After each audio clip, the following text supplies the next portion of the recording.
ছোট সোনামণিদের ঘন ঘন বমি সহ নানা ধরনের পেটের সমস্যার চিকিৎসায় একজন ডক্টর যে ওষুধটি প্রেসক্রিপশন করে থাকেন সেটি হচ্ছে এই ডিফ্লাক্স সিরাপ। ডিফ্লাক্স সিরাপের কার্যকারিতা, এটা কিভাবে খাওয়াতে হবে, এই ডিফ্লাক্স সিরাপের কোনো পার্শ্ব প্রতিক্রিয়া আছে কিনা, কোন কোন ক্ষেত্রে এই ডিফ্লাক্স সিরাপটি খাওয়ানো যাবে না এবং মূল্য কত ইত্যাদি সম্পর্কে বিস্তারিত তথ্য জানাবো আজকের ভিডিওতে। তো চলুন ভিডিওটি শুরু করা যাক। ডিফ্লাক্স সিরাপ বাজারে নিয়ে এসেছে বেক্সিমকো ফার্মাসিউটিক্যাল লিমিটেড, আর প্রতি 1 চামচ ওষুধে আছে ডমপিরিডন ভিপি 5 মিলিগ্রাম। ছোট শিশুদের সাধারণ একটা সমস্যা হচ্ছে ঘন ঘন বমি করা বা ঢেকুর তোলা। অনেক সময় ঘুমের মধ্যেও অনেক শিশু বমি করে ফেলে।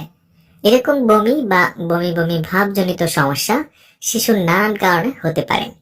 সেটা পেটে গ্যাস থাকলে হতে পারে, পেট ফাঁপা থাকলে হতে পারে।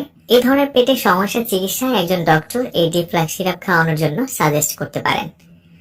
পাকস্থলী হতে খাদ্য উপরে উঠে আসলে এবং বুক জ্বালাপোড়া করলে অথবা পেট ভার অনুভূত হলেও ডিফ্লাক্স সিরাপটি খাওয়ানো হয়ে থাকে। এছাড়া শিশুদের পেটে ব্যথা, পেট ফাঁপা অথবা পায়খানা শক্ত কিংবা রুচি কম থাকলেও এই ডিফ্লাক্স সিরাপটি দারুণ কাজ করে থাকে। ডিফ্লাক্স সিরাপ অবশ্যই খাদ্য গ্রহণের 15 থেকে 20 মিনিট পূর্বে খাওয়ানো উচিত। শিশুদের ক্ষেত্রে 0.2 থেকে 0.4 মিলি ওষুধ প্রতি কেজিতে 6 থেকে 8 ঘন্টা পর পর খাওয়াতে হয়।